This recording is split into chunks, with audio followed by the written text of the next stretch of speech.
The only footprint video you will ever need. Why? Because I give you explanations how the real footsteps of the global players are working. And you will be able to read it, to understand it, and to have the deep knowledge about the real reading of footprint steps.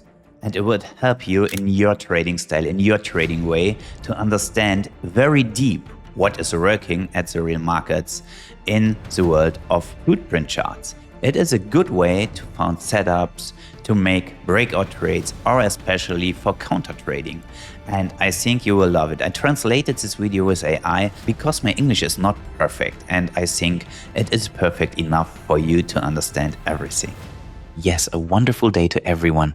Today, I feel like explaining to you in depth what else we can actually add when we look at a candlestick chart, and maybe better understand what's really happening in such a candlestick chart. There are line charts, just like we used to know from before. There are candlestick charts, which have been around since 1850, and there are so-called footprint charts.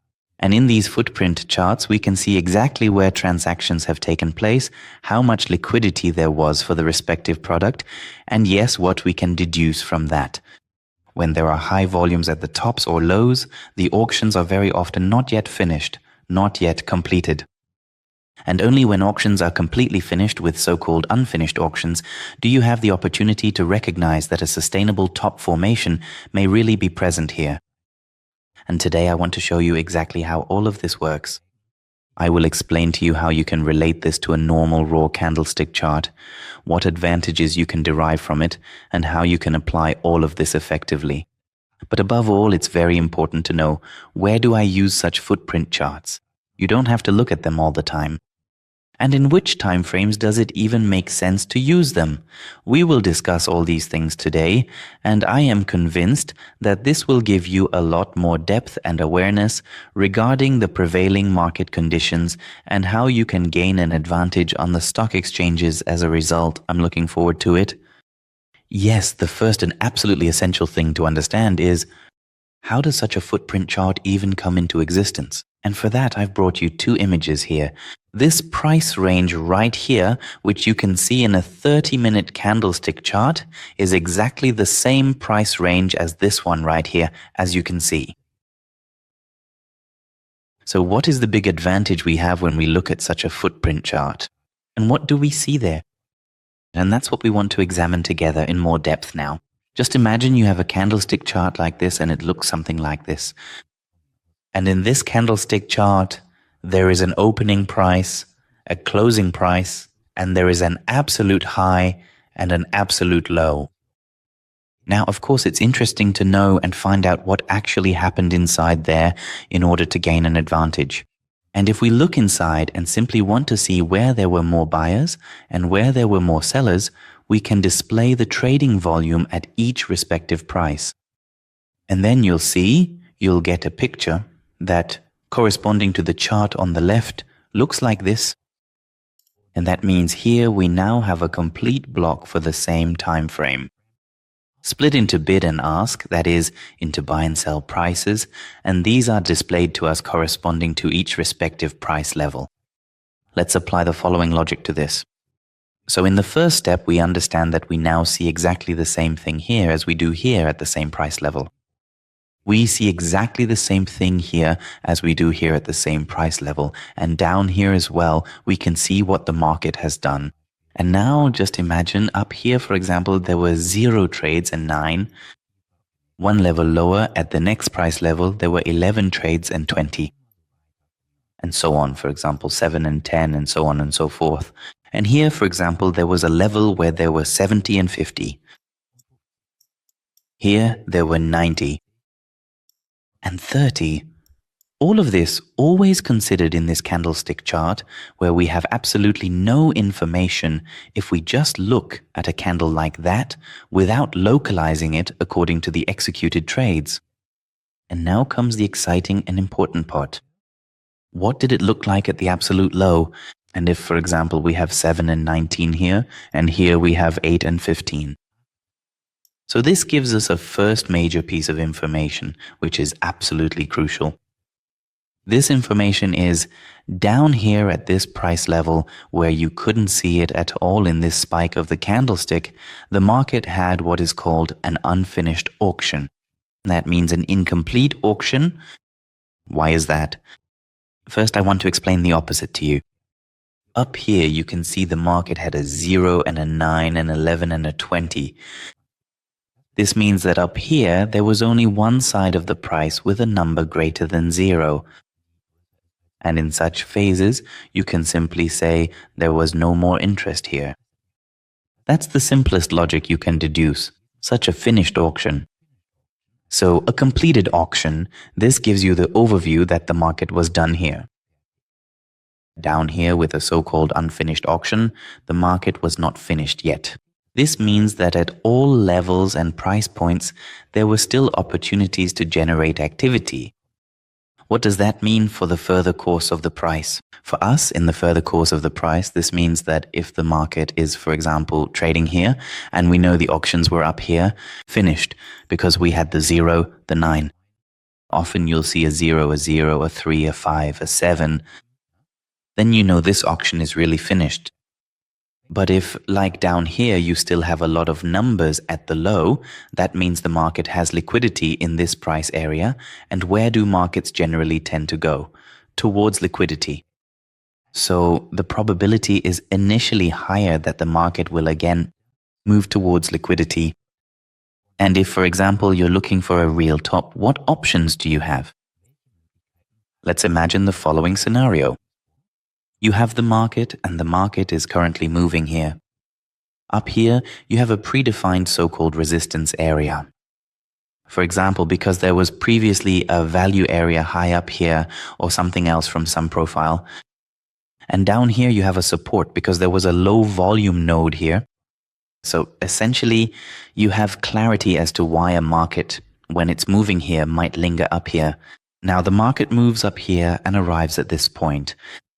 So what is a really great additional piece of information for you if you can refer to the past here where this candlestick had formed? You can refer to the fact that you know the auction was finished here. And now, just imagine, the market gives you another piece of information, which looks like this. The market once again delivers a completed auction here, and again you see a 0, a 3, a 0, a 5. And then the volumes increase again, and ideally they are somewhere in this price range. For example, you have something like 30 to 70 there. That means in this price range, the market has a significant amount of liquidity. What does that mean for me when I look at it, especially in the context that I already knew that liquidity had already dried up there once before in the past? For me, that means a great opportunity to place a limit order here and then initially enter a short trade accordingly. And now we come to the lower price range zone and take a look at what we can expect there. Now, let's assume the pullback takes place, the market moves down, and it arrives down here. We know, looking at the past, that when the market was already here once before, this candlestick had formed beforehand. And down here we have information from the previous old price range. There was what is called an unfinished auction here. That means the prices were accepted there. And this information tells us now, let's see if the market continues to accept prices. And if it now comes down here and shows us, all right, there are again large prices being traded at the low, for example, and not a completed auction like up here or like up here. Now we have another way to recognize, the possibility that the market will now go below the lows and then continue further is really present for now. What advantage does that give us? Let's take a look at that now. Let's take this chart here and look at it together. There simply was no more demand for liquidity at the top. You can see that here, a 0, a 0, a 0, a 0.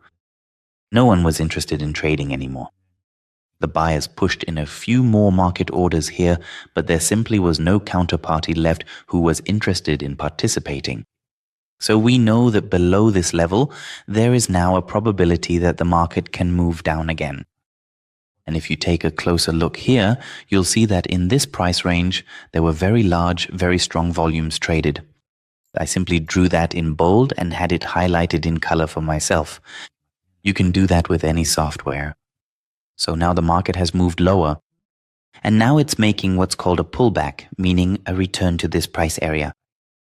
So we have the information up here that, yes, there was really rejection. No one was interested in pushing further here. We have the information here that, yes, the market had very high trading volumes here. And since we know that the market loves, for example, when it's playing down here, to return to the supply and demand area, if it returns to the price area in question, we have a very clear piece of information. And now we know that the probability of the market bouncing here is given. And now imagine the market moves here and gives us the information again. I am no longer interested here. Then we know that this large price area was initiated by very strong sellers, and now no one is interested anymore. So what is the logical conclusion? It is that we can enter a wonderful short trade here, and the information from the finished auction helped us to assume that it probably won't move back up here for now. And that's how you can make great use of this for yourself. Let's take a look at the opposite scenario. The opposite is an unfinished auction. And here, for example, you can immediately see at first glance, all right, there is still high volume up here, and the market also had high volume here. Down here it was a bit thinner, and what happened before this, we won't take into account right now. For us, it's very, very important to know what's happening up here. And up here, the market has acceptance. That means the players here are happy and satisfied. And if, for example, I get a short pullback now and the market returns to acceptance and continues to trade high volumes, well, what is the logical conclusion? That we will most likely see a continuation of the trend. Therefore, it's important to examine here whether there are low volumes or high volumes. And if there are low volumes here and we can read that, then we have a big advantage again and immediately know that the probability is higher that the market will continue its trend. And if you then have so-called unfinished auctions up here at the tops, it gives you the great advantage of recognizing that the market is very likely to keep moving higher. And if we now take a look at the whole thing, for example, on a 30-minute chart live, you can observe perfectly here that these trades are taking place in this candlestick. There were no more trades at the bottom low or at the top high. But what is much more important for us? What did it look like at the top, so up here? What did the market give us there? There was still a lot of liquidity. So what can we do now? We can look at where the market no longer has liquidity and when it starts to turn around. This often happens, for example, when we have a resistance area here, maybe technical in nature, or even better from a volume perspective, so that we can see, okay, trades are coming in again at the top, but nothing is happening at the bottom anymore. So the probability is now high that the market will move up to this area. And right now, there is very, very little action in the markets. That means at the moment you can't really see any aggressive moves into the market or positions being taken at high speed here. But we can clearly see that as soon as the price reaches certain levels, it is either pushed down into the sell side or up into the buy side, and then the market immediately moves upward. And if we now put all of this back into context for ourselves, we can identify the following. So let's take note of the following points. There were large volumes traded in this price area. Up here, the auctions are not finished yet. Down here, the market has lost interest. There isn't much going on anymore. There are also large volumes traded here. Now let's imagine the market slowly moves upward. It sees high volumes again. What does that mean? That means there is a high probability that the market will continue to move upward and establish a trend continuation. And now, let's be honest, when you look at a candlestick chart like this, you see a spike at the top, followed by a sell-off, you see a lot of red candles, and you have no information about whether there is any likelihood that the market will actually move back up again. You have absolutely no information about where a potential turning point might be located, and above all, where the market has particularly high trading volumes and shows you that it is in equilibrium and in balance. Please remember the previous videos. Markets always feel comfortable where they are in equilibrium. Whenever there are rapid movements with low volume, these are initiated by larger buyers in order to return to a comfort zone. And the comfort zone is currently here because this is where there was volume at the top. The comfort zone is here, where we can clearly identify that the market has spent a long time. And here, in between, for example, the volume was very thin, and then we know that the probability is high that if we move into this area, the market will establish new highs and thus generate a trend continuation. So what is the absolute essence for us? How can we make use of all this? If we are able to predefine support and resistance, then it's enjoyable to work with these advances. Predefined levels, here is a support, here is a resistance, just looking at what information the market is giving me now. And look here, if you already know here and here that there was still supply and demand present, and here the market is likely shaped in such a way that it no longer accepts fair prices, then you can trade from here to here and have the additional information that it's likely the market will break the highs. What else do we need to observe? We can also observe market speed. We can watch how the whole thing is currently developing in terms of order routing, who is dominating the market at this very moment. And for that, for example, you can look into the order book. But that's a new lesson. For now, it was very important to understand how we can gain advantages in order to determine at the high and low points whether markets still have demand, and thus whether it is likely that the market will return there, or whether this demand is fading. And I hope you enjoyed it.